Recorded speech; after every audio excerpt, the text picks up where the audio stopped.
Hey guys, tonight we begin with something a little more toothy, and not in a good way.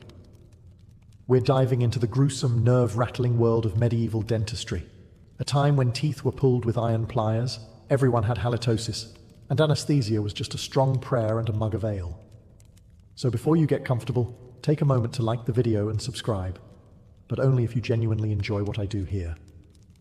And let me know in the comments where you're tuning in from and what time it is for you. It's always fascinating to see who's joining us from around the world. Now, dim the lights, maybe turn on a fan for that soft background hum, and let's ease into tonight's journey together. If you've ever dreaded a trip to the dentist, count your blessings, because back in medieval Europe, your dentist was probably also your local blacksmith, and your checkup came with a side of screaming. Your story as a medieval dentist doesn't start with inspiration. It starts with stench. You're born in a one-room hovel with a dirt floor, a thatched roof, and a family who believes bad breath is simply part of being alive. No one brushes their teeth. No one has a toothbrush. And soap? That's for fancy nobles and monks with skin conditions. As a baby, you gnaw on hard bread crusts and dried roots because that's what's available. Teething isn't helped with chilled rings. It's soothed with beer-soaked rags and whispered prayers. Everyone assumes crying means you're growing stronger. In reality, your gums are inflamed, and your first baby tooth will likely rot before it gets the chance to fall out naturally. By age 5, you've already seen a grown man spit out a molar during dinner and keep chewing. Your grandmother stores her pulled teeth in a pouch, for luck, and your father's smile resembles a crumbling graveyard. No one's concerned. This is normal. And then there's the breath. Oh, the breath. Every adult smells like a cave full of old cheese and regrets. Your friends don't notice because they smell the same. You, however, have a sensitive nose, unlucky for you, but the first sign that you might be destined for dentistry. At age 7, you watch the local blacksmith pull a villager's tooth with tongs meant for horseshoes. The man screams, bleeds, and thanks him afterward. You ask questions. Too many. So they hand you the rag, tell you to mop the blood, and suddenly, you're the assistant. There's no ceremony, no oath, no official title. But that day, your path is sealed. You're the child who isn't afraid of mouths, the boy who doesn't faint at blood, the one who knows how to boil pliers and bite back nausea. Congratulations. You're now the unofficial apprentice to the village's least glamorous profession. Your toys are forceps, your lessons involve pain, and your playmates are molars dropped into bowls with a dull clink. You don't dream of being a knight or a bard or even a scribe. You dream of not flinching next time someone screams in your face. And so begins your journey. Not with a white coat, but with a blood-stained apron and a very unfortunate destiny. Let's get one thing straight. Dental hygiene in the Middle Ages was a myth, and if it ever existed, it died screaming sometime around the 6th century. You, the future village tooth yanker, grow up in a world where people clean their teeth with, well, nothing. If they're fancy, and we're talking monastery-level fancy, they might chew on twigs or rinse with wine. But most people, they just let nature take its course. And nature is not kind to molars. There's no toothpaste, no floss, and no idea that sugar might be bad for enamel. Mostly because enamel isn't a word anyone's heard of. The only thing sweet peasants consume regularly is misery. Though nobles do enjoy the occasional honey-glazed disaster that accelerates mouth rot with regal flair, you, growing up with an eye for teeth, begin to notice a pattern. Everyone's breath smells like something died in their mouth and brought friends. Halitosis isn't a condition, it's a fact of life. You learn to speak from a distance. You instinctively breathe through your mouth, which, ironically, only makes your own smell worse. Children lose teeth young, not from age, but from accidents, infections, or chewing on rocks hidden in bread. By age 10, most people already have 2 or 3 ghost teeth, holes where something used to live. People accept this like they accept mud on their shoes or fleas in their bedding. There are herbal remedies, of course. You might chew mint or rinse with vinegar if you can afford it, but mostly, tooth care consists of hoping the pain goes away before it spreads to your jaw and kills you. And no one talks about the gums. Gums are just red, swollen meat that bleed when touched. And that's fine, apparently. The idea of brushing them gently with a soft bristled brush would have sounded like witchcraft.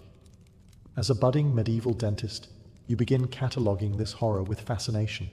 You poke teeth with sticks. You learn the difference between wiggly but alive and dead but hanging on. And when someone asks what you want to be when you grow up, you say, someone who makes the screaming stop. Because in your world, there are only two kinds of smiles, the toothless and the soon-to-be. So how does one become a medieval dentist? Simple, you don't. There's no medical university, no dental license, no board exams. You learn by watching people suffer, and the best way to do that is by working under the most hands-on man in town, the barber surgeon. He's not a doctor, he's a multi-tool with blood on his sleeves. He trims beards, lances boils, sets broken bones, and amputates gangrenous limbs between breakfast and lunch. Naturally, he also pulls teeth. Because why not? And now, you're his apprentice. You sweep the floor. You hold down screaming patients. You fetch boiling water, not to clean tools, just to look impressive. Your first week, you witness a leg amputation with a dull saw and a leather strap as anesthesia. You faint twice. But by week 2, you're holding a torch. By week 3, you're helping steady heads while your mentor yanks molars with blacksmith tongs. You ask too many questions, which means you're promoted to cleanup duty. Blood, pus, teeth. Your mentor is a practical man. If it's loose, pull it, he says. If it's black, pull it. If they scream, pull it faster. He teaches you that a quick extraction is better than a clean one. That infection is God's decision, not yours, and that you'll get paid more if you pretend to pray first. There's no textbook, just instinct, superstition, and repetition. You learn to recognize which tooth will come out with a twist, and which one will snap in half and leave you with a sobbing peasant and a pair of broken pliers. When things go wrong, you learn the backup plan. Blame demons, blame diet, or, in emergencies, blame the stars. Astrology is surprisingly popular in medical theory, especially when the abscess can't be drained and your patient starts foaming at the mouth. Sometimes you help with battlefield injuries. Sometimes you assist with leeches. But your mentor always makes sure you're there for tooth days. Because, as he puts it, nothing humbles a man like bleeding from the face. And slowly, you learn. Through blood, through screams, through trial and terror. You're not a healer, not yet. But you're becoming something far more essential in the medieval world. A man who can make the pain go away for a price. If you're expecting a tray of gleaming instruments, lined with surgical precision, you're thinking way too modern. A medieval dentist's toolkit looks like something confiscated from a dungeon. And you? You're learning to use every single piece. First, the pliers. Thick, rusted, heavy. Not made for dentistry, but for horseshoes, meat hooks, and stubborn nails.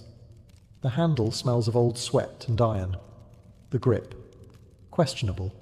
But if it clamps down on something and pulls, it's considered effective. Then comes the tooth key, a twisted little crank designed to twist a tooth sideways until it pops loose. It rarely works the first time. Usually, it breaks the tooth in half, which is followed by you frantically digging out the root while your patient sobs into a burlap sleeve. You have hooks and scrapers too. One looks like a shepherd's crook, perfect for snagging stubborn fragments. Another resembles a sharpened spoon, used to scoop out abscesses and pack them with moldy bread or ashes. Sterile? Absolutely not. There's also the mallet. Yes, a mallet. For when the pliers fail and you need a bit of persuasion, you hold the tool against the tooth and give it a good tap. If your aim is true, the tooth pops. If not, well, the jaw might shift a little. The instruments aren't labelled. Some were once used for animal care. Others might have been fishing tools in a past life. You inherit most of them from the barber surgeon's late mentor. Tools he inherited from his mentor, and so on. One has a notch carved into the handle. It's either a maker's mark or someone's tally of fatalities. Cleaning is optional. Sometimes they're wiped with a cloth. Occasionally, passed through a flame, not to sterilize, but to add drama. Bloodstains are considered seasoning.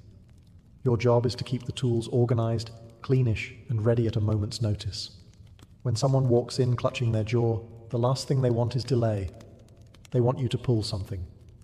Quickly, and without asking too many questions. These aren't instruments of healing. They're weapons of mercy. And in your hands, they'll decide whether a man walks out smiling or never walks out again. In the medieval world, dental science didn't exist. But theories? Oh, they had plenty. Tooth pain wasn't caused by bacteria or decay. No one knew what plaque was, and enamel might as well have been a type of prayer. So what did people believe caused those throbbing, pus-filled, jaw-splitting toothaches? Worms. Tiny, evil, invisible worms. Yes, toothworms. These mythical little beasts were said to burrow into your molars and chew away, day and night, like termites in a timber beam. If your tooth ached, it meant the worm was hungry. If it cracked in half, the worm had finished its meal. As a budding dentist, you're taught to look serious while nodding wisely when someone asks, "Is it the worm again, master?" And you say yes, because it always is. Of course, there's also the religious angle. Some say tooth pain is punishment from God for lying, for vanity, or for eating too much honeyed bread. Your job? To remove the sinful tooth as if you're exorcising a demon with pliers. Patients often ask you to pray before an extraction. You oblige, mostly to calm them down, and maybe a little because you're afraid too. After all, you've seen infections travel to the neck and kill a man in days. Surely the gods are involved, right? But the most popular belief, and the one your mentor swears by, is that if you place a roasted onion next to the aching tooth, the worm will crawl out. Of course, all you ever see is steam and tears. No worms, but the patient believes it. Placebo magic and onion breath, a medieval double cure. You even learn a few worm-charming rituals. One involves whispering to the tooth, threatening the worm. Another includes heating a mixture of wax, herbs, and goat fat, then dripping it near the gums to smoke the worm out. Spoiler, it never works. Eventually, you come to accept the truth. Not about worms, but about belief. People want a reason for their pain, even if it's absurd. It's easier to picture a hungry worm than confront the reality of rot, disease, and death. And so, you carry on. Healer, priest, pest control. Just another day in the world of medieval mouth monsters. You've watched your mentor yank dozens of teeth from wailing villagers. You've held down the heads, passed the tools, and cleaned up the mess afterward. But nothing, absolutely nothing, prepares you for the first time you're handed the pliers. The patient is a middle-aged farmer named Edric. His tooth has been aching for a week. His wife says he hasn't slept, eaten, or prayed. Today he's desperate enough to let a teenager yank it out. You try not to tremble as your mentor steps back and nods. "Go on," he says, arms crossed, apron stained. "Time to earn your fingers." Edric sits on a stool, knuckles white, eyes wild. You mutter something that might be a prayer. He responds with something that might be his last words. You find the tooth, a molar, black and cracked, with swollen gums that look ready to explode. You position the forceps, hands slick with sweat. Edric tenses. "On 3, you whisper. 1. And on 2, you twist. This is what you were taught. Don't wait for 3. It's mercy. Sort of. The tooth doesn't move. Edric screams like he's being skinned alive because, well, he sort of is. You adjust your grip, push down harder.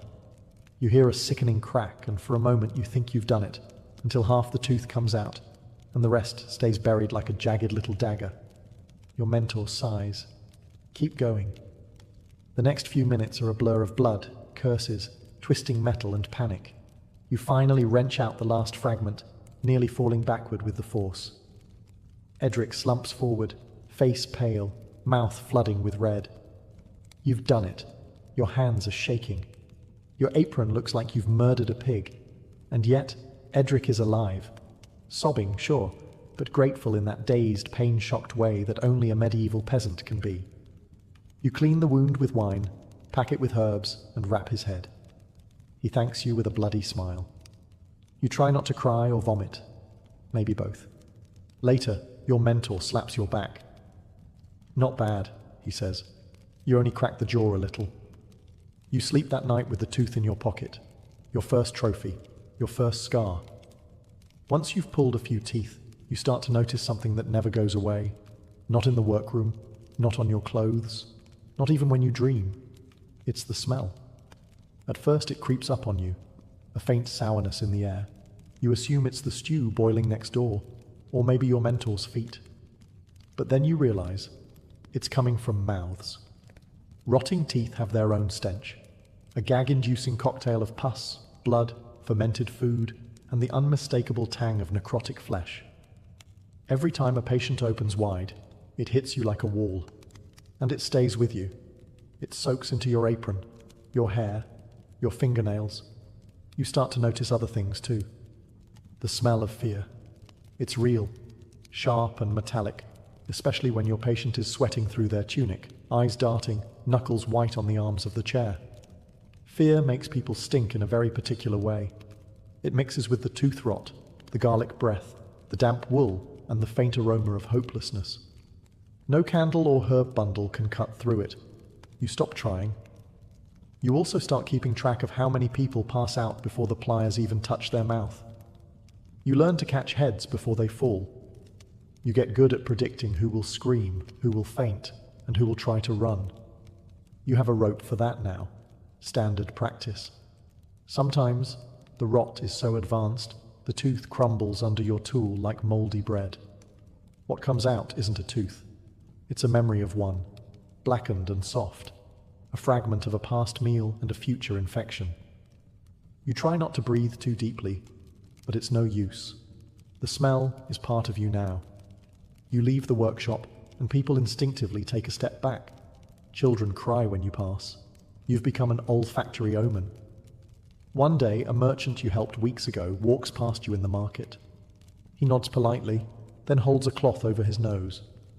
You're used to it, because in this life, you don't just carry tools and bandages. You carry the scent of every open mouth you've ever reached into, and there are many more to come. By now, you've stopped seeing mouths as parts of people. You see them as battlefields, and you're sent in after the war. Every patient who sits in your chair carries a story between their lips, and it's always written in rot, blood, and broken enamel. Their mouths are disasters, caves of blackened stumps, cracked molars, exposed nerves, and gums that look like overripe fruit. Some teeth lean sideways, clinging to their neighbors like drunken soldiers. Others stand jagged and alone, yellow with age and soft to the touch. And beneath them, the gums are swollen red or grey with decay. You've even seen maggots, and not just once. You don't ask questions anymore. You just pry it open and assess the damage. There are teeth that wiggle when the patient breathes, others that explode into fragments the moment your tool touches them. You've seen mouths where not a single tooth remains intact, just roots poking through pus-filled craters. And then there's the infections. Sweet heavens. Boils beneath the tongue, cysts behind the molars, entire jaws that pulse with every heartbeat. You once drained a pocket of pus the size of a walnut. The man thanked you through tears. That was a good day. You work fast, not for efficiency, but because the longer you look, the worse it gets. These aren't dental visits, they're triage sessions. You don't fix, you remove, scrape, and pray. You keep a bucket for discarded teeth. It fills by midday. The smell hits before the weight does. You begin to recognize people by their mouths alone. Ah, yes. The blacksmith with the abscess under his tongue. The baker whose gums bleed when he blinks. The widow with the 7 remaining roots, all pointing in different directions. It's become your normal. You try to stay detached. But every so often, someone leans back, opens wide, and what you see sends a chill down your spine. Not because it's worse than usual, but because you recognize it in yourself. That back molar throbbing at night. It looks familiar. You're not just the healer of ruined mouths anymore. You're a ticking jaw in your own chair. By now, you've stopped flinching at screams. In fact, you barely notice them. They're the soundtrack of your profession, echoing off stone walls and wooden beams like some choir of pain and regret. Each shriek is unique, some high-pitched and panicked, others low and guttural like a wounded animal. You used to offer comfort, a warm cloth, a whispered prayer, a lie about how this won't hurt much. That stopped after your 5th extraction, the The one where the man bit through your glove and wept through the entire thing. Now there's no sugarcoating it. You don't have sugar anyway. Just pliers, leather straps, and the kind of emotional distance that only a medieval dentist can develop. You don't have anesthesia. You don't even have numbing herbs most days. What you have is a bottle of wine to dull the edge. And if they're lucky, someone to hold them down. Preferably a spouse or a strong neighbor who doesn't mind blood on their sleeves. The process is simple. You wedge open the mouth. You locate the offending tooth. You twist, pull, or bash, depending on how stubborn it is. The patient howls, flails, cries out to saints long dead, and you keep going, because if you stop, it only gets worse. Some scream before you even touch them. Others go stiff and silent, the kind of quiet that means they're too scared to breathe. You've had people faint. You've had people vomit. You've had people soil themselves mid-procedure, and you kept working through all of it. Sometimes they scream your name. Not in gratitude, in curses. You've been called a demon, a butcher, a devil in boots. One man swore you were sent by hell to punish gluttons with iron pincers. You took it as a compliment, and afterward, most patients don't thank you. They stumble away, clutching their face, dripping blood and muttering oaths. A few nod, fewer pay. The ones who survive with their jaw intact are the closest thing you'll get to a 5-star review.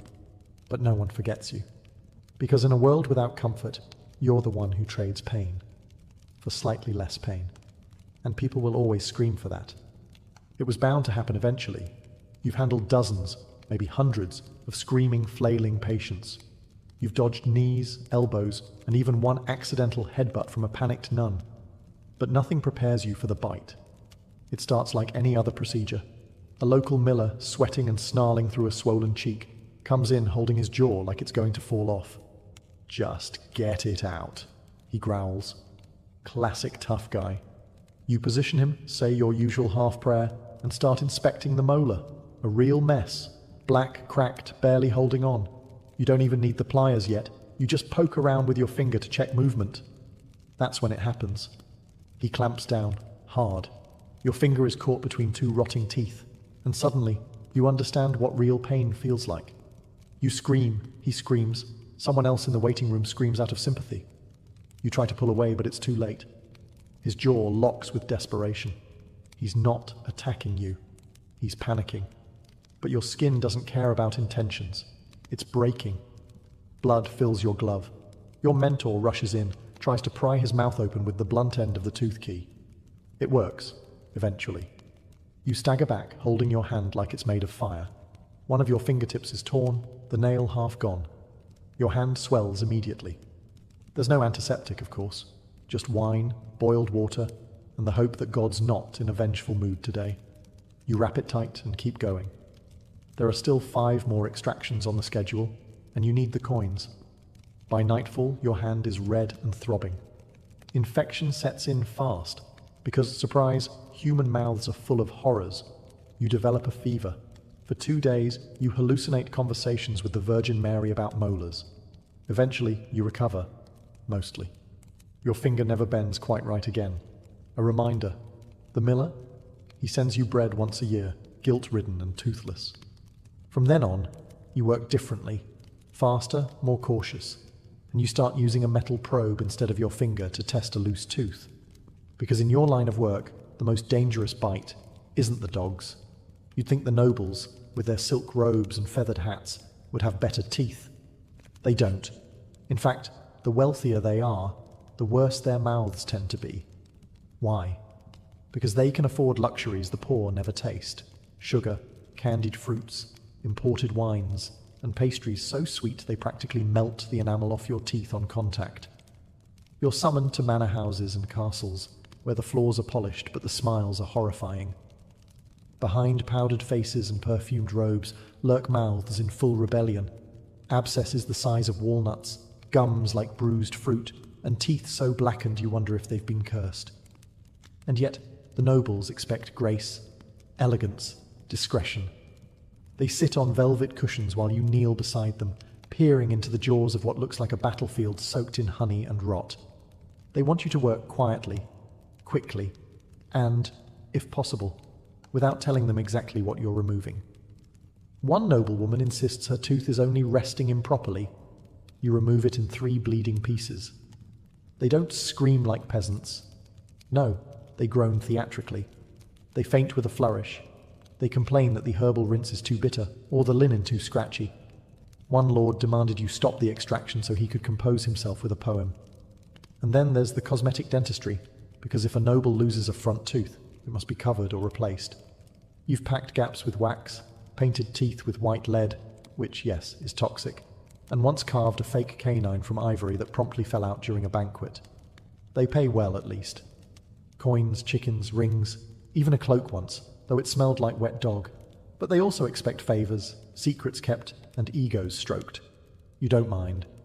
Because every time a baron or duchess opens their mouth expecting perfection, and you peer inside to see the same festering trench as any beggar in the street, it reminds you of something important.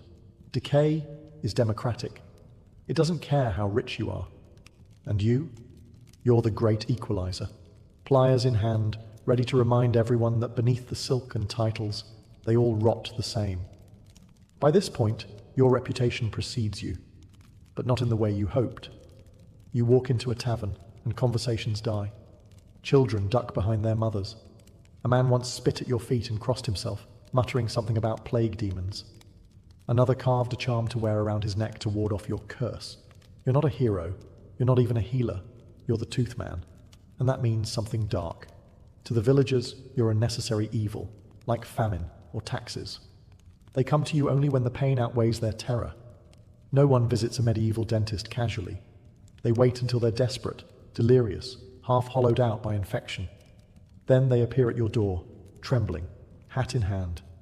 You try to be gentle, at first, but gentleness doesn't matter. The moment they see the pliers, the fear takes over. Some flinch when you speak. Others don't meet your gaze. The bravest ones offer a nervous smile, with whatever teeth they still have. No one celebrates your work. When you do it well, they scream. When you do it poorly, they scream more. If you save a life, it's forgotten. If you botch a pull, it's legend. One woman claims you removed the wrong tooth. You didn't. But the story spreads anyway, until you're the man who steals molars for fun. A group of boys once followed you through town singing a little song. 1 for the farmer, 2 for the priest. Hide your teeth, or he'll make a feast. You laugh because you have to. But it stings. You never wanted to be feared. You wanted to help. Still, fear has its uses. People pay faster. They listen. No one questions your price when they think you might yank the wrong tooth just to prove a point. And when someone collapses in the street from an abscessed jaw, you're the first person they call. Not because they trust you, but because you're all they've got. So you roll up your sleeves, open your kit, and step into the ring once more. You're not loved, you're not liked, but you're remembered. When the plague comes, dentistry takes a back seat to pure survival. The Black Death doesn't care about cavities. It floods the streets with fevered bodies and leaves you wondering whether that abscessed jaw is just an abscess, or the beginning of the end. Still, people come to you. They always do. Not because you're a miracle worker, but because you've handled pus before. You've seen swelling, drained rot, and packed wounds with herbs. You've watched people scream themselves hoarse from jaw infections. So what's one more plague boil between friends? Your work shifts from extractions to emergency lancing. Swollen necks, black gums, lymph nodes the size of chicken eggs. You heat your blade, grip the skin, and slice. Pus bursts like a blistered fruit. You don't gag anymore. You haven't in years. Sometimes they live, sometimes they don't. You start keeping track in chalk marks on your door, not out of vanity, but to keep your mind from unraveling. Payment is odd now. No one has coins, so they pay in bread, dried meat, or promises they won't live long enough to fulfill. A dying merchant gives you a ring. A widow gives you her late husband's boots. You sell what you can, bury what you must. The smells worsen. Your workshop becomes a hybrid clinic and crypt. You stack firewood for warmth, but it doesn't help. The chill is deeper now, in the bones, in the silence that comes when 3 patients in a row never sit up again. Still, you're busy. The plague is bad for the body, but good for business. And people whisper about you. The one who drained the poison from my neighbor's neck. The one who pulled 3 infected teeth and the man survived. The one who might know something the priests don't. You don't correct them. Because in a time when everyone is dying, being slightly less deadly makes you powerful. So you keep cutting, draining, packing wounds with mold and prayer. You don't sleep much. You don't speak unless needed. But you're alive and working. In the age of plague, you're no longer just the man with pliers. You're the one they call when it's almost too late. It begins with a dull ache, nothing serious. A throb in your back molar after a long day, easily ignored. But you know better. You've seen this story 100 times in 100 mouths. It always starts as nothing. Then it becomes everything. At first, you pretend it's fatigue. You gargle wine. You chew on cloves. You rub your jaw when no one's looking. But inside you know the rot has come for you. You try to work through it. After all, there are mouths worse than yours. Peasants with no teeth at all. Nobles whose breath wilts flowers. You've survived the screams of others. Surely you can survive your own. But the pain grows. It crawls up your jaw, into your ear, behind your eye. You stop eating. You stop speaking. You start dreaming about the tooth, the same one, over and over, falling out, growing worms, whispering to you in Latin. You consider asking your apprentice for help, but he's too green. He hesitates. He still wipes his tools on his sleeve. So one night, in the dim light of your own workshop, you do what you've done for years. You pull your own tooth. You wedge a wooden block between your molars, steady your hands, and reach in with the pliers. You've done this hundreds of times. You know exactly how to grip, twist, and remove. But you've never done it to yourself. The pain is indescribable, not because it's worse, but because it's yours. You groan, half in rage, half in agony. You sweat through your tunic. You taste blood, then more blood, and then finally, relief. Sort of. You drop the tooth into your tin bowl. It rattles next to the others. For a moment, you stare at it. It's just another ruined thing in a room full of them. You clean the wound. You don't pack it, not out of oversight but pride. You'll heal, or you won't. It's always been that way. The pain lessens, but something lingers, because for the first time, you understand what every scream really meant. And now, you carry it not just in your hands, but in your empty jaw. There's no grand ending for a medieval dentist, no cathedral burial, no gilded plaque, no choir singing praises of molars yanked and abscesses drained.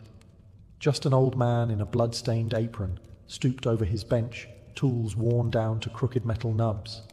Your hands ache now. Your knees grind like worn teeth.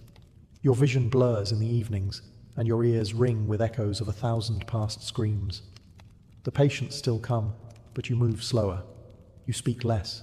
You grip the pliers with fingers that no longer close without pain. One day, you reach for bread and feel it. A crack. A soft crumble in your mouth. Another tooth gone. Your own. Again. You don't bother saving it. You've lost count. You no longer eat apples. You drink your meals now. Chew only when necessary. Your tongue searches the gaps in your mouth like a soldier walking a ruined battlefield. There are fewer survivors each year. You wonder sometimes if the villagers will remember you when you're gone. The man who wore death on his breath and mercy in his hands. The one who pulled more teeth than most people had in their heads. But truthfully, they won't build you a tomb. You're not a priest. You're not a knight. You're just the man who helped them scream a little less. Your grave will be shallow. Your name scratched onto a wooden plank. Maybe, maybe not. But the work you did, it lives on. In every mouth that still chews without agony. In every child who didn't die from a jaw infection.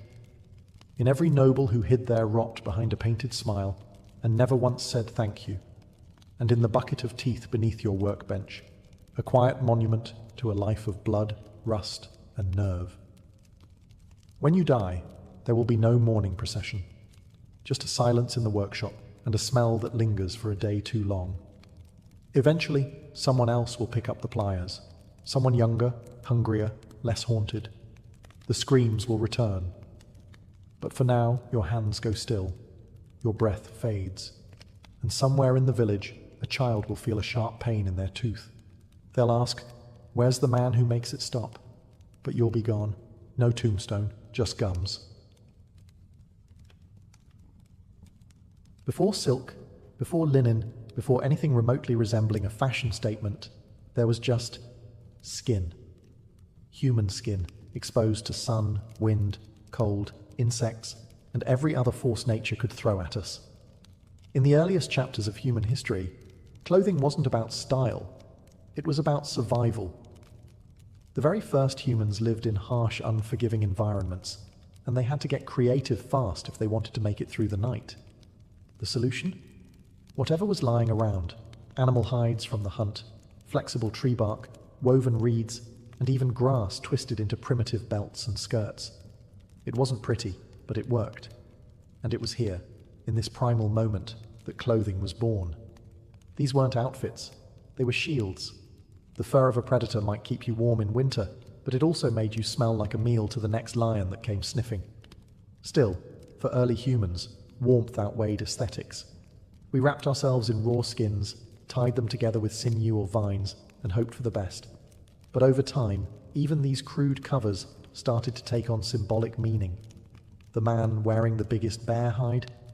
Probably the one who killed it. The woman with the intricately woven grass skirt? Maybe she was the elder, the storyteller, the healer. Clothing began to signal more than just protection. It whispered status. The earliest archaeological evidence of clothing tools, bone needles, dates back nearly 40,000 years, suggesting we were already tailoring animal hides into more fitted garments. That's not just functional. That's thoughtful. That's human. And once we started migrating to different climates, icy tundras, sweltering deserts, humid jungles, our clothing evolved accordingly. In cold regions, layered furs and tight wrappings insulated our bodies. In hot climates, we shifted toward breathable, loosely draped fabrics. This wasn't just invention, it was adaptation.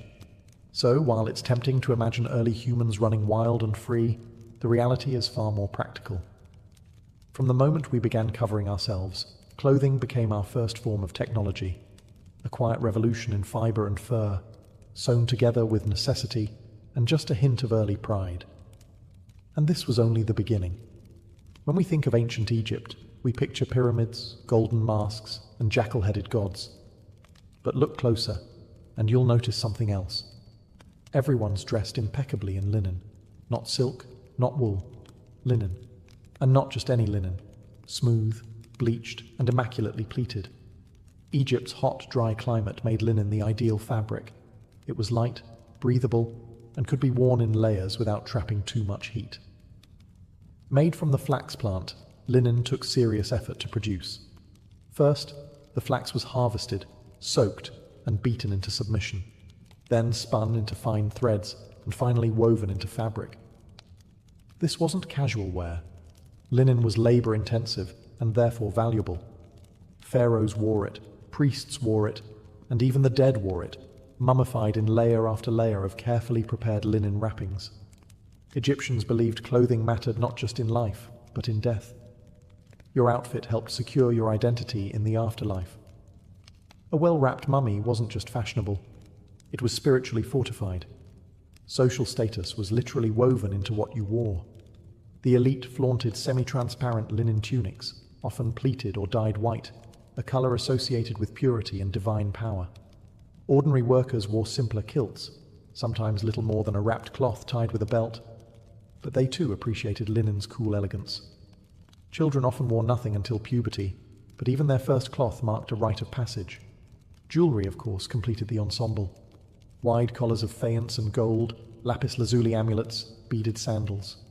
A nobleman's wardrobe might include wigs, kohl-lined eyes, and perfumed cones melting over the head at fancy banquets. Fashion in Egypt wasn't frivolous, it was ritual, identity, and rank. Priests, who had to remain ritually clean, only wore the finest white linen, and nothing of animal origin. No wool, no leather. Clothing was not just fabric, it was spiritual armor, separating sacred from profane. Even slaves and servants had clothing suited to their tasks, though rarely with adornment. Yet whether they worked the fields or tended the palace, linen defined Egyptian fashion for thousands of years. So, while other civilizations were still bundling up in skins and wool, Egypt was pioneering one of humanity's first fabric revolutions, smooth, sunlit, and stitched into eternity. If Egypt spun gold from flax, Mesopotamia wove its civilization in wool. In the fertile lands between the Tigris and Euphrates, the earliest city-states were also among the earliest trendsetters. Their fashion, draped robes, wide belts, and layers of wool, the pride of Sumer, Akkad, Babylon, and Assyria. Wool was more than clothing here. It was economy. Sheep were everywhere, and their fleece was essential to Mesopotamian trade, temple offerings, and taxation. In fact, temple complexes managed flocks and textile production like miniature empires. Clothing was centralized, sacred and bureaucratic, all at once. The typical outfit for men was the kaunakes, a wraparound skirt or tunic often made from tufted wool, giving it a shaggy, pelt-like appearance.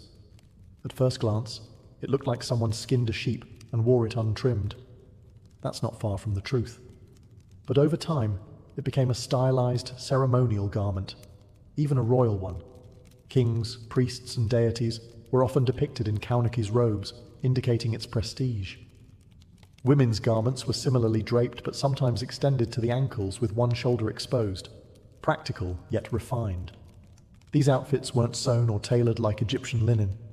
Instead, they were wrapped and pinned, shaped more by artistry than stitchwork. Social class dictated the details. Elites wore fine dyed wool, rich indigos, deep reds, sometimes decorated with fringe or embroidery. Servants and laborers wore coarser versions. And like in Egypt, children often went nude until a certain age. Modesty, after all, was a fluid concept in early civilizations. Mesopotamians also wore wide belts or girdles, often made of leather or wool cords, to hold their garments in place. These belts were status items, sometimes decorated with bronze studs or inscribed with names, prayers, or symbols of divine protection. Headwear was common, especially among men. Conical hats, headbands, and turbans marked identity and status. Soldiers and messengers might wear simple leather caps, while priests and royalty had more elaborate coverings. Jewelry completed the look: earrings, bracelets, and necklaces made of gold, silver, lapis, and carnelian.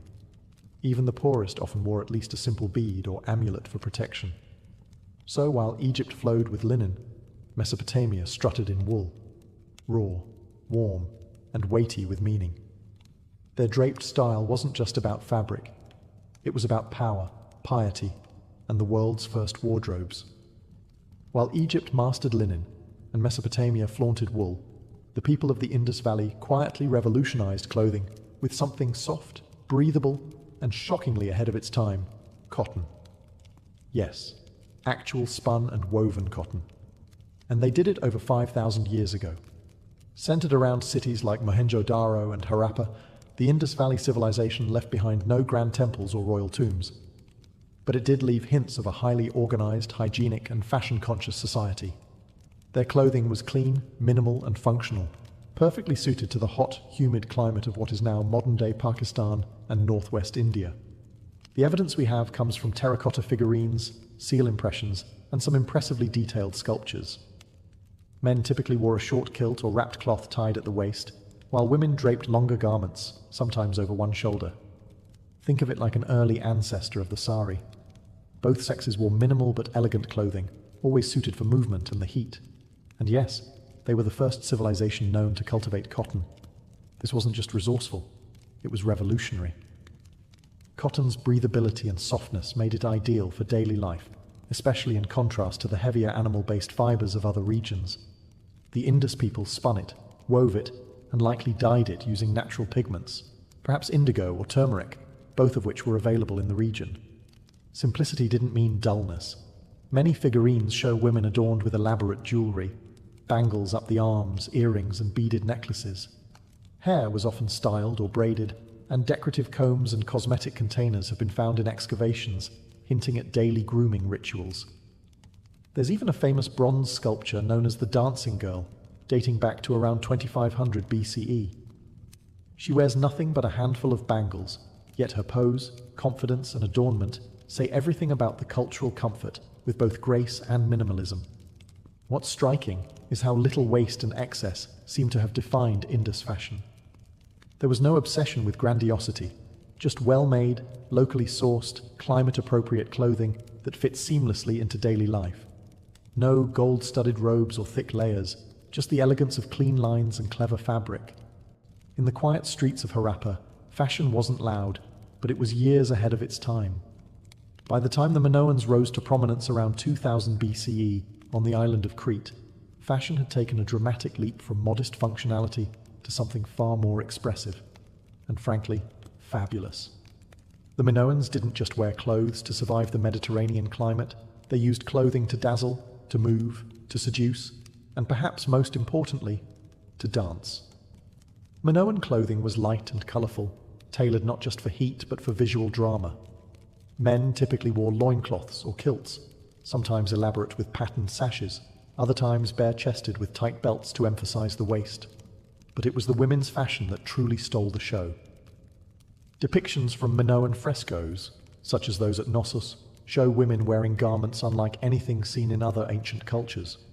Fitted bodices with flounced, layered skirts, sometimes bell-shaped, often tiered, and remarkably, open fronts that left the breasts exposed. No, not by accident. This was fashion, possibly ritual, possibly status, and certainly intentional. These corset-like tops gave women an hourglass silhouette, cinching the waist while allowing freedom of movement.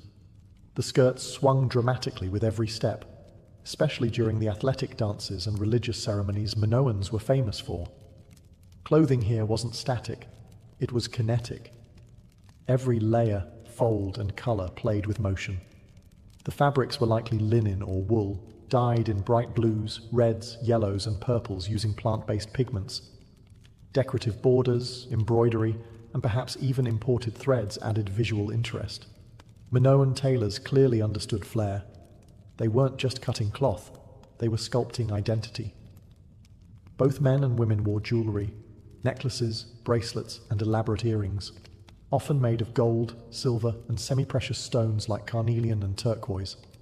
Hair was long and styled, sometimes curled or braided, with elaborate headdresses or hats for ceremonial occasions. Even children were dressed with care, indicating that clothing played a role not just in function, but in the performance of status, age, and role in society. And given the prominence of women in Minoan art, their elaborate clothing may have symbolized more than beauty. It may have conveyed authority. The Minoans brought fashion off the loom and onto the stage, making every hem a piece of theatre and every outfit a living sculpture in motion. In ancient China, clothing was never just fabric.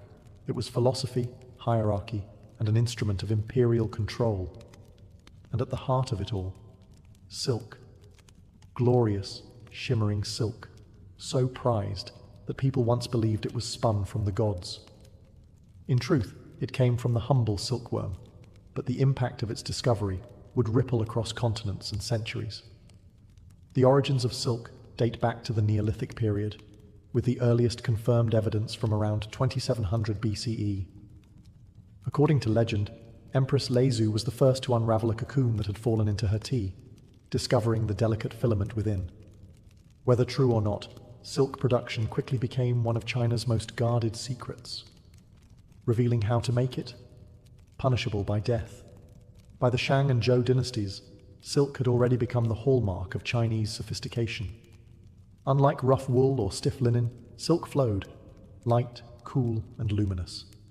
It was ideal for the varied climates of China, and it held dye beautifully. Imperial yellows, deep reds, and bold blues were woven into intricate patterns. Dragons for emperors, clouds for scholars, and waves for courtiers. Clothing became codified by class.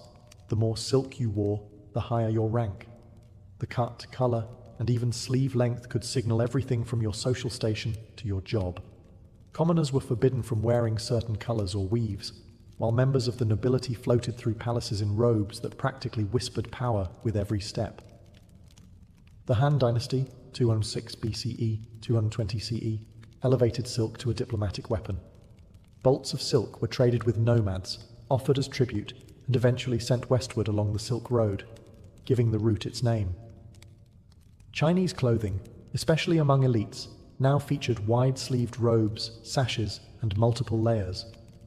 The way a robe folded, left over right, became a matter of cultural identity. Women's fashion included high-waisted skirts, long flowing sleeves, and decorative hairpins. Men's garments emphasized grace and humility, aligned with Confucian ideals. Clothing was expected to reflect inner virtue and cosmic balance. Silk wasn't just a luxury, it was a language, soft yet absolute. In ancient China, what you wore wasn't just how you looked, it was who you were, how you thought, and where you belonged. In ancient Greece, fashion didn't scream for attention. It flowed, rapped, and whispered elegance. The Greeks weren't concerned with tailoring or stitching. Their approach to clothing was architectural, sculptural even. With a single length of cloth, they created garments that expressed movement, intellect, and grace.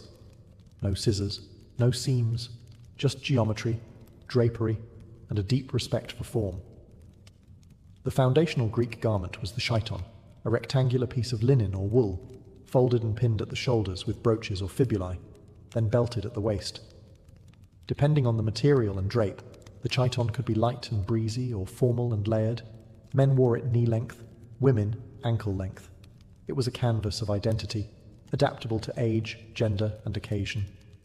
Over this, citizens might wear a himation, a heavier cloak wrapped over one shoulder, useful for warmth, modesty, or drama, depending on how it was worn.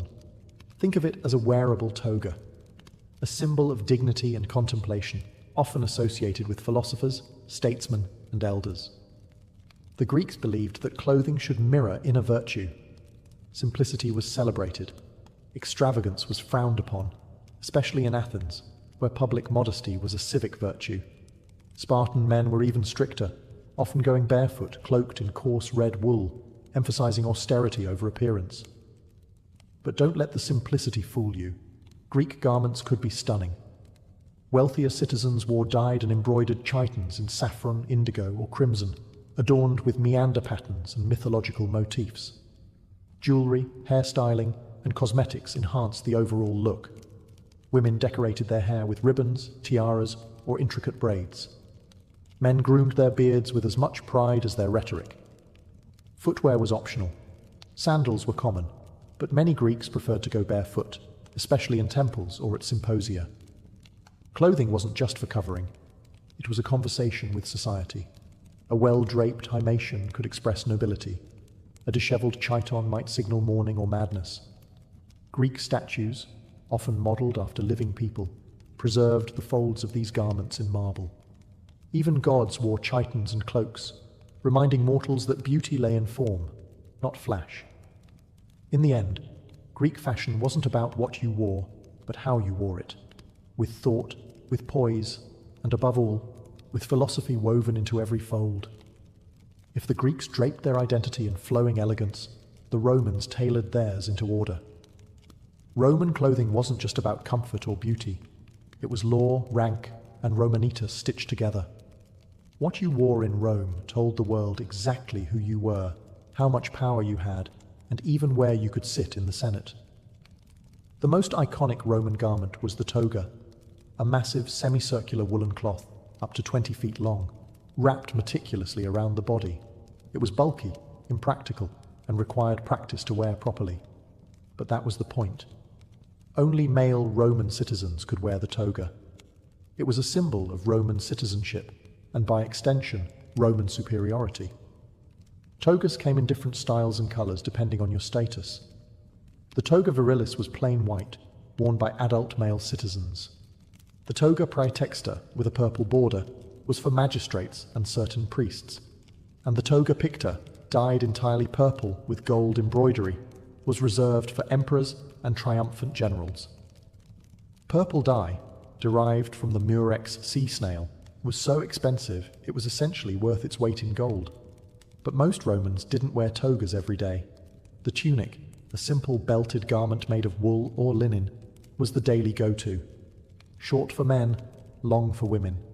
Slaves and laborers wore basic, unadorned tunics, while senators had theirs marked with broad purple stripes, latus clavus.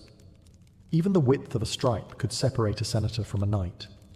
Women wore stolas, long sleeveless dresses often layered over a tunic, tied at the shoulders and belted at the waist. Married women covered their heads with a palla, a rectangular shawl that added modesty and mobility. For upper-class women, appearance was power. Fabrics grew more colourful, jewellery more elaborate, and hairstyles more towering with each passing dynasty. Romans also loved footwear. Sandals, boots, and indoor slippers reflected one's place in society. A soldier's caligae was not the same as a senator's red shoes. Even the enslaved had designated attire, usually a rough tunic, but they could be dressed well if their master wanted to show off. In Rome, nothing was accidental. Even your clothing was a proclamation of citizenship, class, gender, morality, and ambition, all wrapped into wool, fastened with a brooch, and displayed to the world like a walking scroll of status. As the Roman Empire crumbled and its togas unraveled, a new wave of fashion emerged from the so-called barbarians, a term the Romans used for anyone beyond their borders. But these outsiders, Goths, Franks, Celts, Saxons, and Vandals, weren't uncivilized brutes in rags. Their clothing was not only practical, but in many ways a preview of the medieval wardrobe to come. The northern European climate was harsh, far too cold and muddy for open tunics and flowing togas. So, barbarian fashion favored warmth, movement, and utility. Wool was the dominant material, thick and insulating. Cloaks, trousers, long-sleeved tunics, and fur-lined boots were standard, tailored for riding horses, trekking through forests, and waging war. One of the greatest innovations they brought to the fashion world? Pants. That's right. The trousers we now consider everyday essentials were a foreign concept to the toga-wrapped Romans.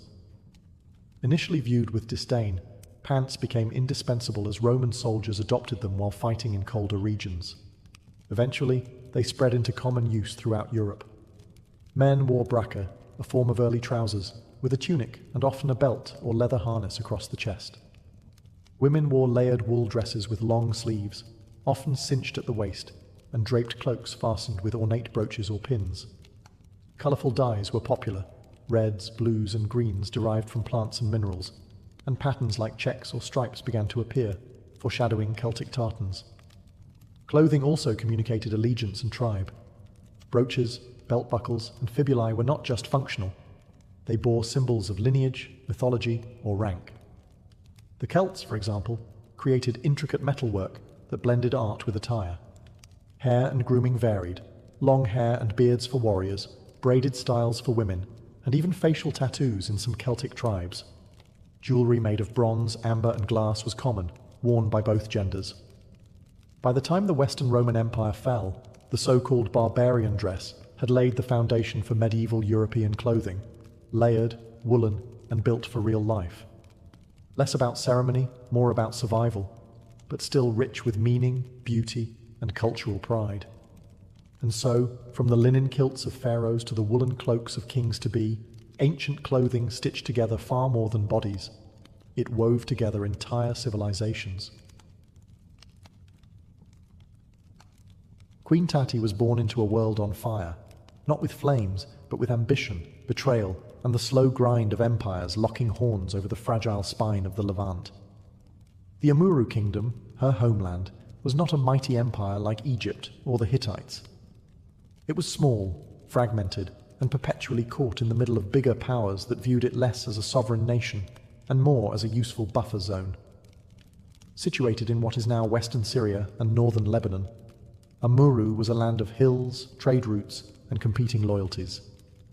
By the time Tati was born, likely in the 14th century BCE, the kingdom was already a diplomatic hot potato, tossed between Egyptian pharaohs, Mitanni warlords, and the ever-expanding Hittite kings. It was not an easy place to rule, but it was a vital one. Tati's early life would have been shaped by court intrigue, foreign emissaries, and the constant anxiety of invasion or rebellion.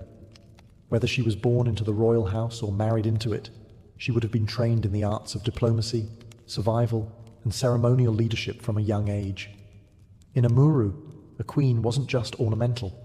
She was a negotiator, a symbol of stability, and sometimes the glue holding a divided court together. The region was in flux. The once powerful Mitanni kingdom was crumbling, losing territory and influence to the rising Hittites. Egypt, under Amenhotep III and later Akhenaten, still considered Amuru part of its sphere of influence. Meanwhile, local rulers constantly weighed their options. Should they swear loyalty to Egypt, gamble with the Hittites, or try to play both sides? Tati came of age in this storm. As a woman in a male-dominated political landscape, her rise to visible power is remarkable in itself. The fact that she was mentioned in Hittite diplomatic records, official correspondence between kings, suggests not just status, but authority.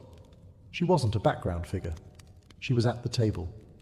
Though the historical record is sparse, her name alone reveals something crucial. In a time when most women were erased from stone and clay, Queen Tati made herself known. And that was only the beginning.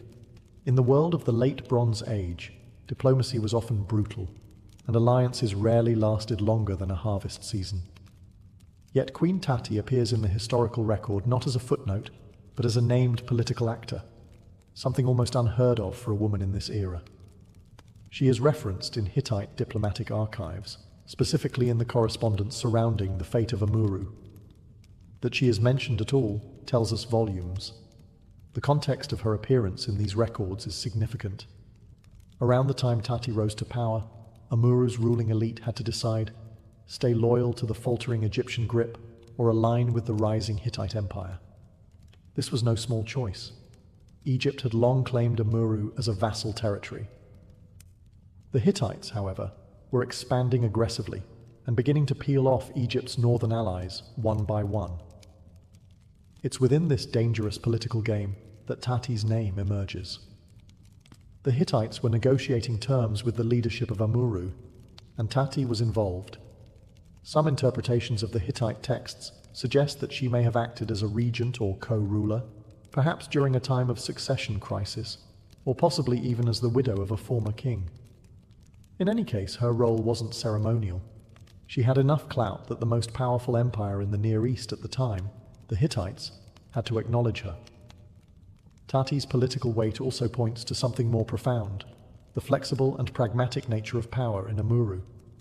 Unlike Egypt or Assyria, where royal women were largely excluded from governance, smaller kingdoms sometimes allowed, or required, queens to step in when dynastic lines faltered or political survival demanded broader alliances.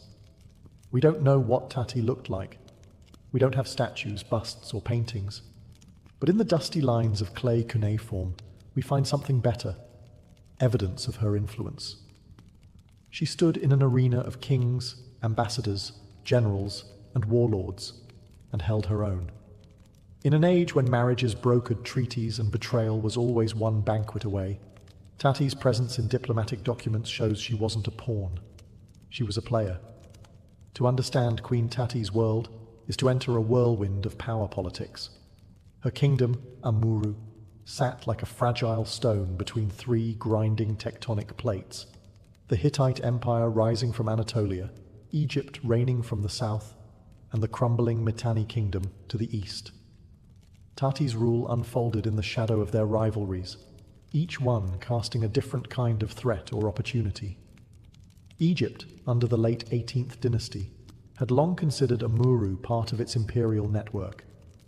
Pharaohs like Thutmose III and Amenhotep III had installed local vassals, demanded tribute, and expected obedience. Yet the Egyptian grip on the northern Levant had begun to loosen, especially during the religious turmoil of Akhenaten's reign. Egypt was distracted, vulnerable, and preoccupied with gods instead of generals. Meanwhile, the Mitanni, once a major power in the region, were rapidly deteriorating. Internal strife and military defeats had opened them to invasion from the east and north. Their former allies were watching closely. Amuru, a former Mitanni vassal, found itself increasingly isolated. Then came the Hittites, under the brilliant and ruthless leadership of Suppiluliuma the Maya. This king wasn't content with ruling Anatolia. He had his sights set on the Syrian corridor, including Amuru. Suppiluliuma launched military campaigns deep into the Levant, breaking down Mitanni resistance and seizing one city-state after another. His goal was simple: control the trade routes, neutralize Egypt's influence, and bring strategic regions like Amuru into his orbit. This was the world Tati navigated, a triangle of power, each point burning with ambition. She could not afford missteps. Choosing Egypt risked Hittite retribution. Backing the Hittites might anger local factions still loyal to the pharaoh, and aligning with the decaying Mitanni was a gamble at best. Yet amid this storm, Queen Tati didn't vanish. She remained politically visible, mentioned in Hittite negotiations, likely weighing loyalties with every caravan that passed through her kingdom's passes. She wasn't just surviving, she was maneuvering. Her rule, or regency, occurred during one of the most volatile eras of the late Bronze Age. And instead of being crushed by the chaos, Tati seems to have used it, not to dominate, but to endure. At some point during Queen Tati's life, a political earthquake shook the foundations of Amuru's foreign policy. The kingdom officially defected from Egypt's influence and aligned with the Hittite Empire. This decision wasn't made lightly. It redefined Amuru's place on the map, triggered Egyptian retaliation, and cemented the kingdom's role in one of the most complex diplomatic networks of the Bronze Age. The Hittite king Suppiluliuma I, a master strategist and expansionist, had already begun pulling small Levantine kingdoms into his sphere through both military might and shrewd negotiation. When Amuru's leadership, likely with Queen Tati at the center, agreed to switch sides, the deal wasn't sealed with just words. It was formalized in a treaty. In the Hittite cuneiform archives, this treaty survives, though it centers on the male ruler of Amuru, most likely Tati's husband or relative. It's important to recognize that Tati's name appears in related diplomatic correspondence, showing she was not a silent partner. She may have played a vital role in the negotiation, especially in managing the domestic blowback and foreign expectations. The treaty spelled out key obligations. Amuru would now be a vassal of the Hittite king. In return, the Hittites promised protection, not just from Egypt, but from rival tribes and internal dissent. This was more than a handshake. It was a survival pact. Egypt did not take this betrayal lightly. Pharaoh Akhenaten viewed the shift as treason. The Amarna letters, a collection of clay tablet correspondence between Egyptian officials and their vassals, hint at diplomatic outrage and urgent demands. Tati's court must have braced for retaliation. But aligning with the Hittites was, strategically, the smarter bet. Suppiluliuma's military campaigns had shattered Mitanni power, and Egypt was slipping into religious and political instability. Tati's decision, and yes, we must call it hers too, was one of calculated realism. The treaty with the Hittites was a turning point. It gave Amuru security, but at a cost. The kingdom was no longer a neutral buffer. It had picked a side in a war of empires. And once you chose a side, there was no going back. Queen Tati didn't just witness this shift, she helped steer it. The moment Amuru allied with the Hittites, Queen Tati and her court became the eye of a geopolitical storm. Egypt was furious. Once considered a loyal vassal state, Amuru had now, in Egyptian eyes, committed outright betrayal.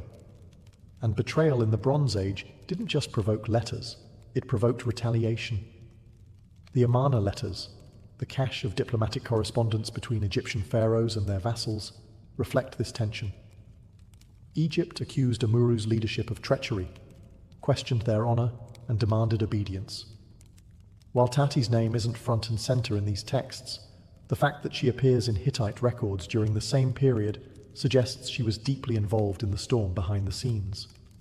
What followed was not just a clash of armies, but a battle of loyalties. Egypt began pressing neighboring rulers to isolate Amuru. Border skirmishes likely increased. Tati would have been faced with managing not just external threats, but internal dissent. Not everyone in Amuru agreed with the pivot to the Hittites, especially those who had benefited from years of Egyptian patronage. Merchants, military leaders, and even members of the royal household may have questioned the wisdom of this alliance. Tati had to tread carefully. Her position was likely strengthened by her proximity to the throne, possibly as Queen Mother, Regent, or senior consort. Her experience and diplomatic skill would have been critical in holding the kingdom together.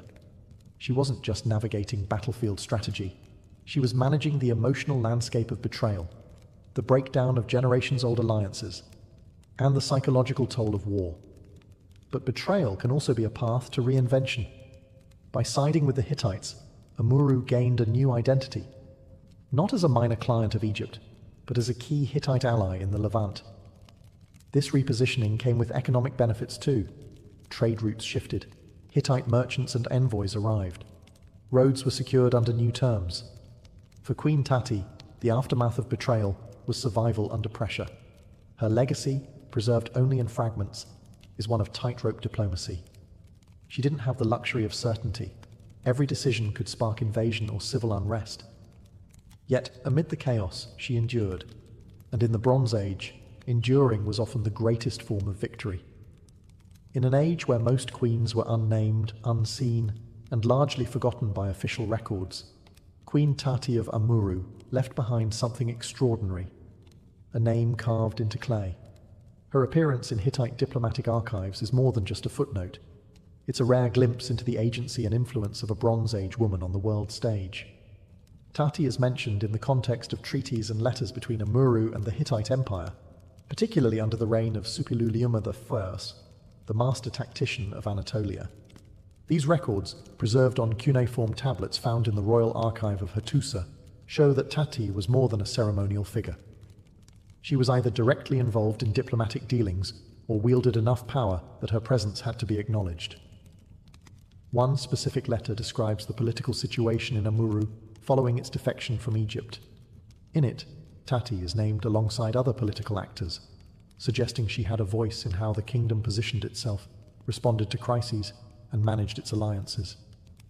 Was she a queen regent during a king's minority, a widow defending her late husband's legacy, or perhaps even the sole authority in a time of male absence? We can't be certain. But what's clear is that her name wasn't ornamental. It was operational. For the Hittites to mention a queen by name in their diplomatic language was not routine. It signals her recognized influence, perhaps even respect. Hittite diplomacy was cold and pragmatic. Titles weren't handed out for flattery. If Tati was mentioned, it was because she was part of the machinery of power. This is especially significant considering that most Bronze Age international correspondence was between kings. Queens were usually silent allies, referenced indirectly if at all. But Tati's presence is carved into the same documents that tracked alliances, warfare, tribute, and betrayal. Through these clay tablets, she speaks, not in her own words, but through the acknowledgement of others. That alone marks her as exceptional. She lived at a time when the world was loud with war and shifting alliances, and still, her voice made it into the record. In the bureaucratic silence of ancient empires, Queen Tati's name echoes with quiet strength. By aligning Amurru with the Hittite Empire, Queen Tati ensured her kingdom's survival, but at a cost. The alliance brought not just protection, but also oversight. And at the heart of that oversight was Suppiluliuma I, the towering Hittite king who reshaped the Near East with iron will and strategic brilliance. For Tati, navigating her kingdom's new place under his watchful eye meant walking a razor-thin line between partnership and subjugation. Suppiluliuma wasn't a passive overlord. His control of client states like Amurru was absolute in all but name. He dispatched envoys, demanded tribute, and expected compliance. Tati and her court were expected to follow the terms of their treaty to the letter, offering military support, securing trade routes, and allowing Hittite influence to permeate their administration.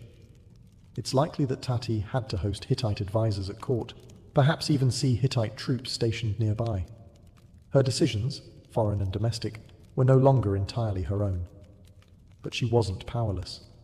Tati's skill was not in defying Suppiluliuma, but in managing his expectations, gaining his trust, and leveraging the alliance to solidify her internal rule. Her real challenge may have come not from the Hittites, but from within. Local elites, merchants, and religious figures accustomed to Egyptian patronage may have chafed under new Hittite customs and oversight. Tati, had to be the buffer, appeasing her powerful overlord while quelling discontent at home. That required diplomacy of the highest order, not to mention a keen understanding of personalities, politics, and shifting loyalties. And still, the Hittite king trusted her court enough to enforce loyalty. That speaks volumes. In an era where failed vassals were swiftly replaced or destroyed, Tati's Amuru remained intact. Her leadership was steady. Her presence in the diplomatic record continued. This wasn't the freedom of a sovereign queen. It was something far more precarious. The role of a broker between empire and people, survival and autonomy. And few played that role better. Tati lived in Suppiluliuma's shadow, but she wasn't eclipsed by it. She understood how to bend without breaking, and in the brutal calculus of Bronze Age politics, that was a triumph in itself. Queen Tati's survival in the historical record is rare, almost miraculous. The Bronze Age wasn't known for preserving the names of women, let alone their accomplishments. Yet Tati's name endures, inscribed in Hittite diplomatic texts, not as a wife, not as a shadow behind a king, but as a participant in statecraft. Her legacy, though faint, shines in contrast to the silence surrounding so many other women of her time. The late Bronze Age was filled with royal women whose influence was quietly immense. Queens of Egypt like Tiye and Nefertiti, or Hittite royal women like Pudu-Hepa, who would rise decades later to become a formidable co-ruler. But most of these women were either from powerful dynasties or married to dominant kings. Tati, by contrast, came from, or operated within, a regional buffer state, constantly caught between conquest and collapse. That makes her presence in foreign archives even more remarkable. We don't have monuments or statues of Tati, no gold death mask, no temple with her face carved in stone. Her kingdom was not one of monumental architecture, but of diplomatic survival, held together with treaties, strategic marriages, and compromise. Her legacy is written not in marble, but in baked clay tablets, fragile, easily lost, yet somehow still whispering her name through time. She stands as a rare example of a Bronze Age woman who held power during a time of immense geopolitical change. Tati may have been a queen regent, a ruling consort, or the widow of a king, but whatever her title, she wielded actual influence. She navigated wars between superpowers, betrayal from former allies, and the shifting sands of Near Eastern politics without losing her grip on power.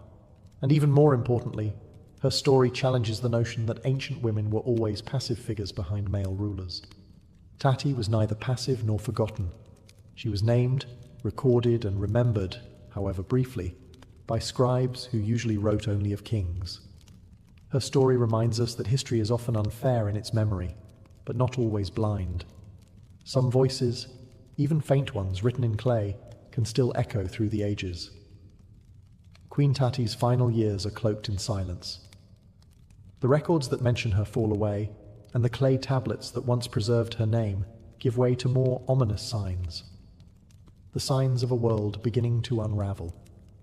The late Bronze Age was drawing to a close, and with it, the intricate network of diplomacy, trade, and royal alliances that had held the region together for centuries. We do not know how or when Tati died. There is no mention of her burial, no inscription boasting of her accomplishments. But we know that Amuru, like many other city-states and kingdoms of the time, was about to be swept into the chaos of what modern historians call the Bronze Age collapse, a mysterious, decades-long period of destruction, depopulation, and cultural fragmentation. Between 1200 and 1150 BCE, the great powers of the ancient world fell like dominoes. The Hittite Empire crumbled. The Mycenaean palaces in Greece were abandoned. Cities burned from Anatolia to Canaan. The cause? Scholars still debate it. War, famine, drought, earthquakes, internal revolt, or the sudden appearance of the mysterious sea peoples. Most likely, it was all of them at once, a perfect storm of disaster. Amuru, caught between the dying Hittites and a resurgent Egypt under Ramses III, would not escape unscathed. Its strategic location, once a blessing, now became a curse. Armies passed through. Supply lines dried up. Alliances disintegrated. The political chessboard where Tati had once moved carefully was upended. The board flipped, the pieces scattered. And yet, the fact that we know her name at all is extraordinary. Tati may have vanished from history's center stage, but she lived, and likely ruled, through one of the most dangerous and pivotal periods in ancient history. Her decisions, her alliances, and her survival strategy left ripples that were felt long after she disappeared from the record. In the end, Queen Tati was not part of a glorious conquest or a sweeping dynasty. She was something rarer, a political survivor in a collapsing world. And though her legacy lies buried beneath ruins and faded into crumbling clay, her name remains, defiant, dignified, and unforgettable. A queen without a tombstone, but not without memory. Long before the drills and dynamite arrived, the mountain now known as Mount Rushmore stood in quiet majesty, untouched by chisels or presidents. To most Americans in the early 20th century, it was just another granite peak in the rugged Black Hills of South Dakota. But to the Lakota Sioux, it was sacred. They called it Paha Sapa, the heart of everything that is, a spiritual center, not a stage. The Black Hills had been granted to the Lakota in the Treaty of Fort Laramie in 1868, a legal promise that the land would remain theirs forever. But forever proved brief. After gold was discovered in the region just years later, prospectors flooded in, and the US government reneged on the treaty. The hills were seized, and the Lakota were pushed aside. Their sacred spaces sold, mined, and eventually dynamited. By the 1920s, the United States was craving myth.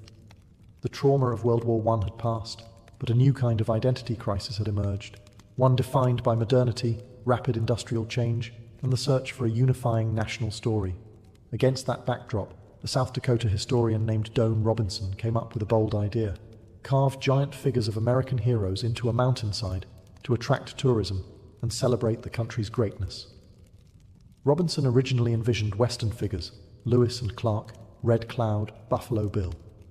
But once Gutzon Borglum, a fiercely ambitious sculptor with a love for grandeur and nationalism, joined the project, the scope shifted.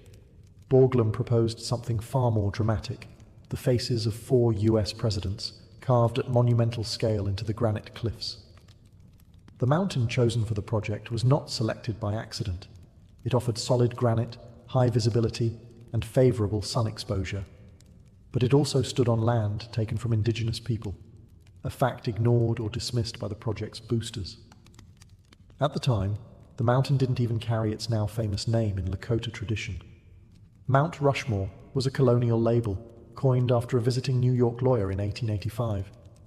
The land, once full of tribal stories and ancient rhythms, was about to become something else entirely: a monument to empire, ambition, and the American mythos. The face of the mountain was blank, but not empty. The man who would give Mount Rushmore its colossal faces was no ordinary artist. Gutzon Borglum was as much a showman as a sculptor, a man obsessed with legacy, nationalism, and monumentality. When he arrived in South Dakota in the mid-1920s, he wasn't looking to carve a mountain, he was looking to carve his name into history. Born in 1867 to Danish immigrants in Idaho, Borglum studied art in Paris and was heavily influenced by classical sculpture and the romantic nationalism of 19th century Europe. He admired size, symbolism, and the idea that art should inspire civic pride. His work had already appeared in public spaces across the US, and he had earned a reputation for bold, large-scale projects. But it was his brief, controversial involvement with the Confederate Memorial at Stone Mountain in Georgia that defined much of his early fame and notoriety. That project fell apart amid funding issues and creative disagreements. Borglum left the South in a storm of accusations and broken contracts, but he took with him something valuable: experience with granite, explosives, and the sheer mechanics of mountain carving. When South Dakota's Doane Robinson came calling with his idea to boost tourism through monumental sculpture, Borglum saw an opportunity to start over, bigger, and this time under his full artistic control. But Borglum didn't want to carve regional heroes. He saw something grander, a shrine to American democracy, featuring presidents who, in his view, shaped the nation's destiny. He chose George Washington, Thomas Jefferson, Abraham Lincoln, and Theodore Roosevelt, each representing a different pillar of the Republic. founding, expansion, preservation, and development. Borglum's involvement transformed Mount Rushmore from a state-level tourism gimmick into a federal monument project. He had powerful connections. Even President Calvin Coolidge gave his blessing. And he knew how to secure funding, attract media attention, and pitch patriotic symbolism. For Borglum, art was a tool of myth-making. But his vision was also wrapped in controversy. He held strong nationalist beliefs, and his past flirtations with white supremacist organizations like the Ku Klux Klan during the Stone Mountain Project have cast a long shadow over his legacy. Still, his skill was undeniable, and when he looked at the Black Hills, he didn't see rock. He saw immortality waiting to be carved. Mount Rushmore was never sculpted with hammers and chisels alone. It was blasted, drilled, and jackhammered into existence with precision and violence. A controlled chaos orchestrated by Gutzon Borglum and a crew of over 400 men. From 1927 to 1941, the mountain rang daily with explosions as granite gave way to vision.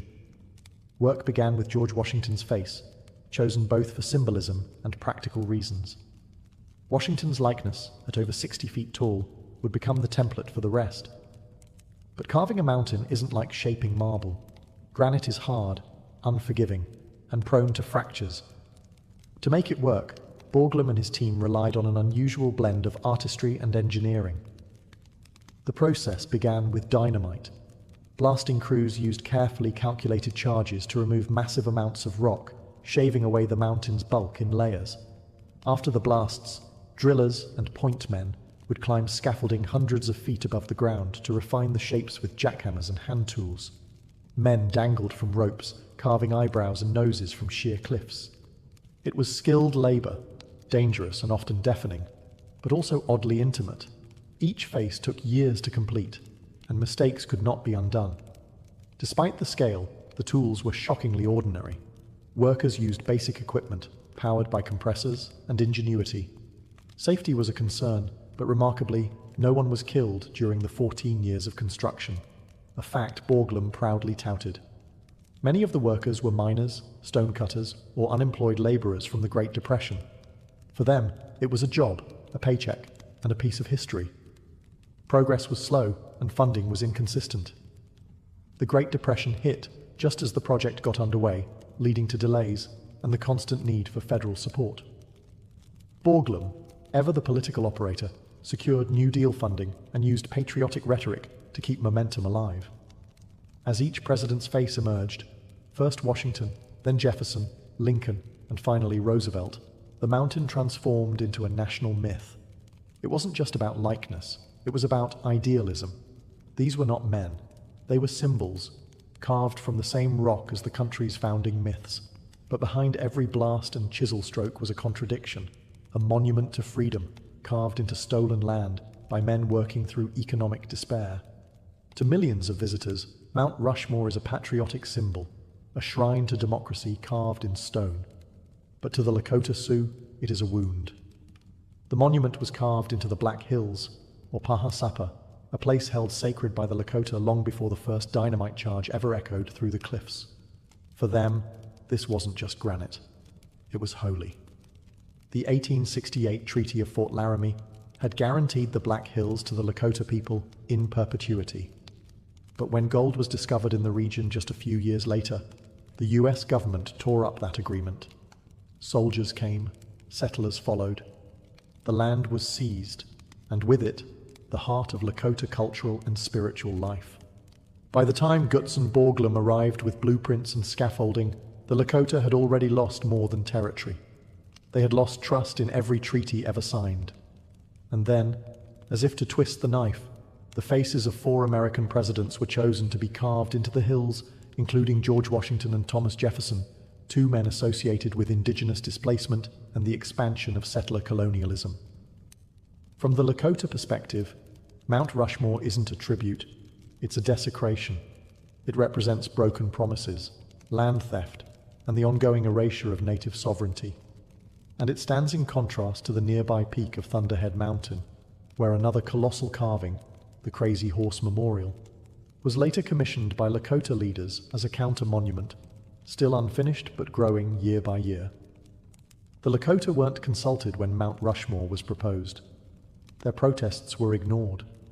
Their cultural claims to the land were overridden by federal courts and public opinion.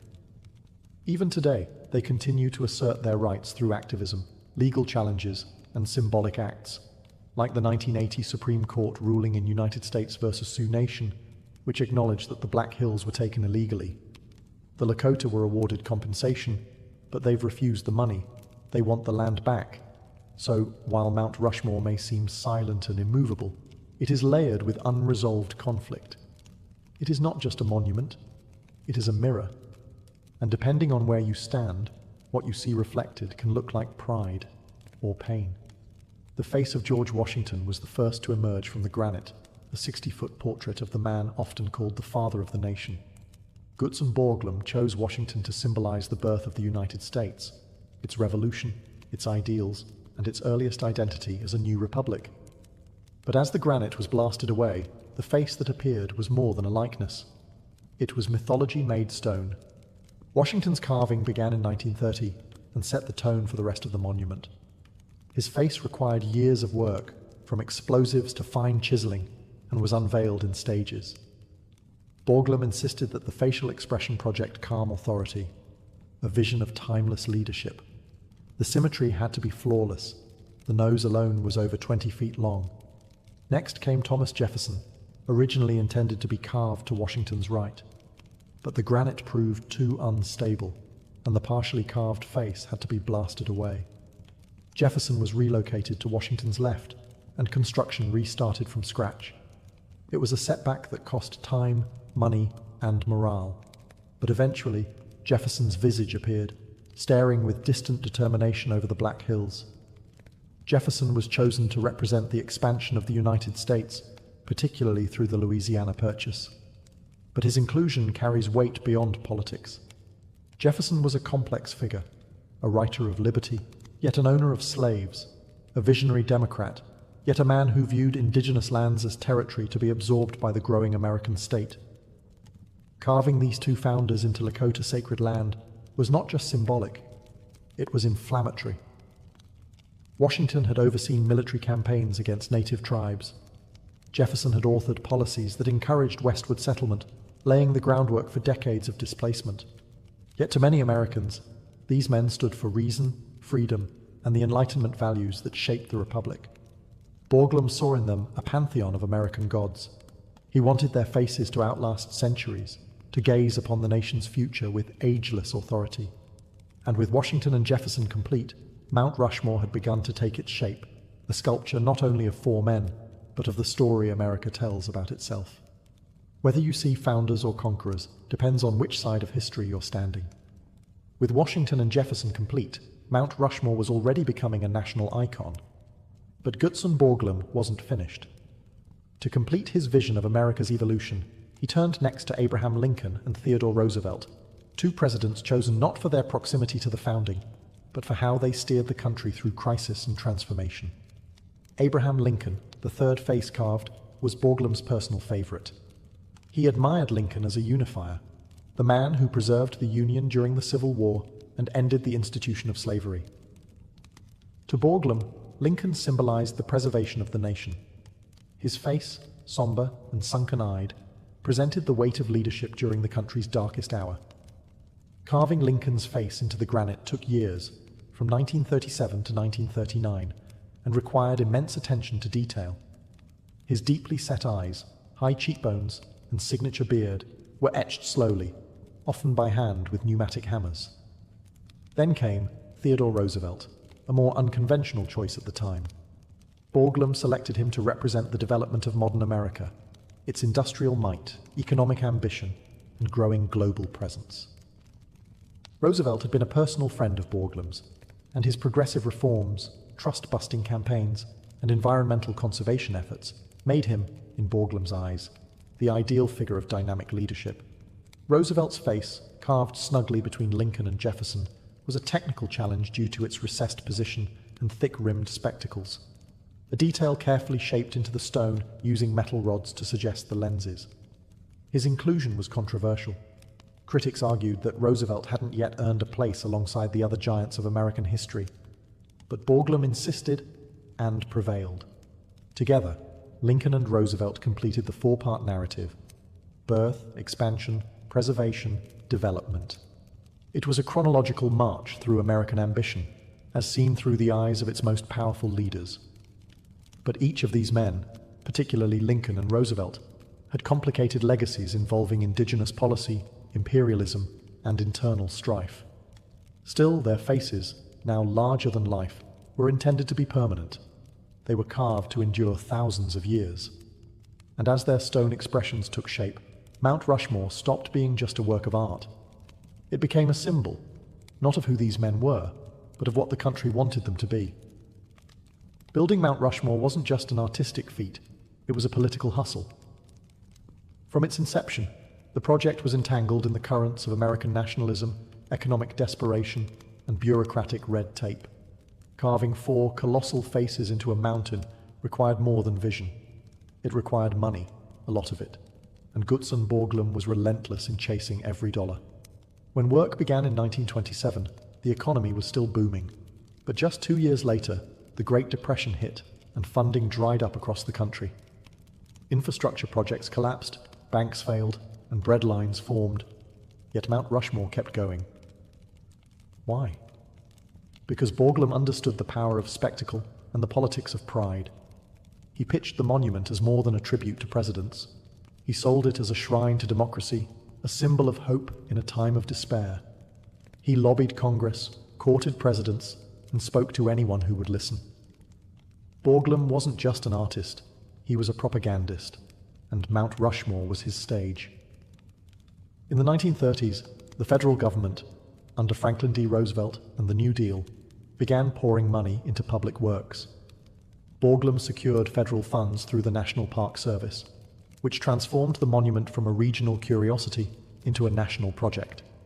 The idea of carving American greatness into a mountain suddenly became an economic lifeline, creating jobs, boosting tourism, and stirring patriotic feeling. But the fundraising process wasn't smooth. Borglum clashed constantly with oversight boards, resisted creative compromises, and demanded full artistic control. He often exaggerated progress to secure more money and even tried to expand the project beyond the four faces, proposing full torsos, an entablature, and a grand hall of records behind the heads. These were never completed. Public support was mixed. Many were proud, seeing the project as proof that America could endure and build even in hard times. But critics saw it as wasteful, especially when people were starving.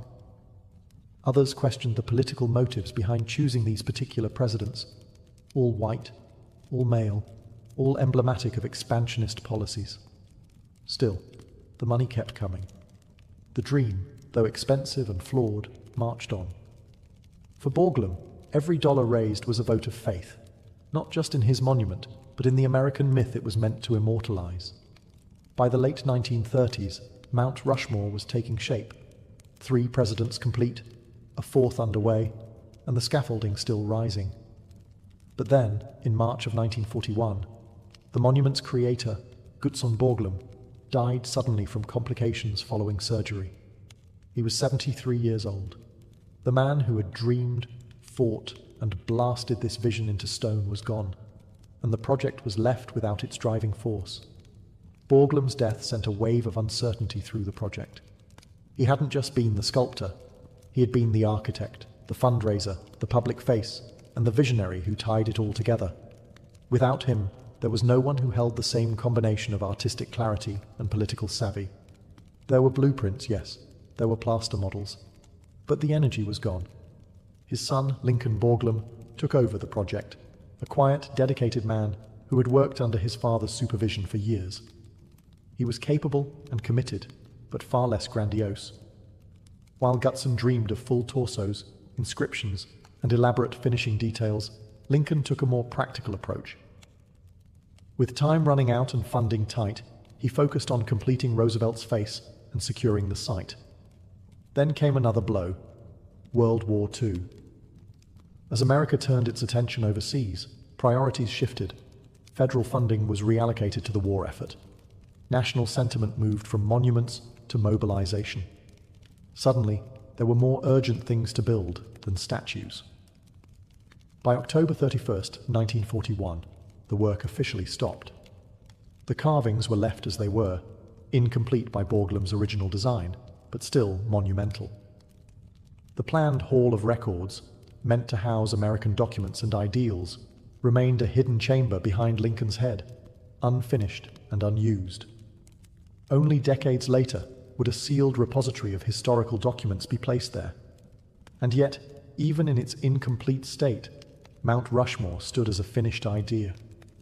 4 presidential faces gazed out over the Black Hills, not quite what Borglum had envisioned, but powerful enough to become an icon. Borglum's death changed the mountain. It froze the dream in place. The monument, once alive with ambition, became solid, static, and silent, much like the stone it was carved from. Today, Mount Rushmore looms as one of the most recognizable landmarks in the United States, a towering symbol of national pride, tourist fascination, and political complexity. To some, it is a breathtaking celebration of American ideals. To others, it is a painful reminder of the cost of empire. Its meaning shifts depending on who you ask. More than 2 million people visit the site each year, gazing up at the 60-foot faces of Washington, Jefferson, Lincoln, and Roosevelt. They come for photographs, for patriotism, and for the sheer awe of the engineering. But beneath the surface, the legacy of Mount Rushmore is far from simple. The monument has become a lightning rod in conversations about history, race, land rights, and national identity.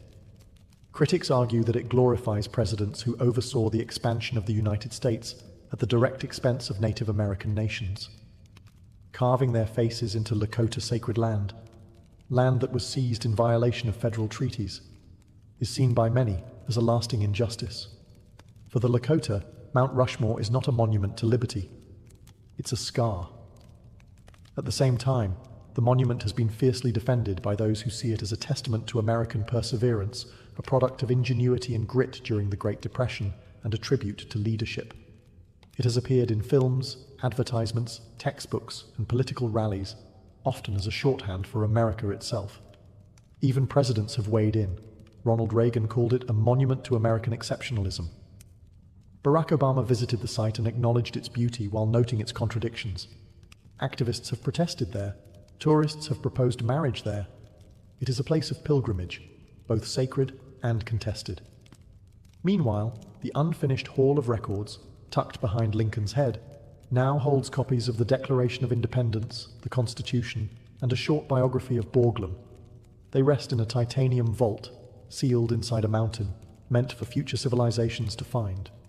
In the end, Mount Rushmore is not just a sculpture. It is a story, carved in granite, edited by history, and debated with every generation. A national myth, towering and incomplete, just like the country it was meant to represent.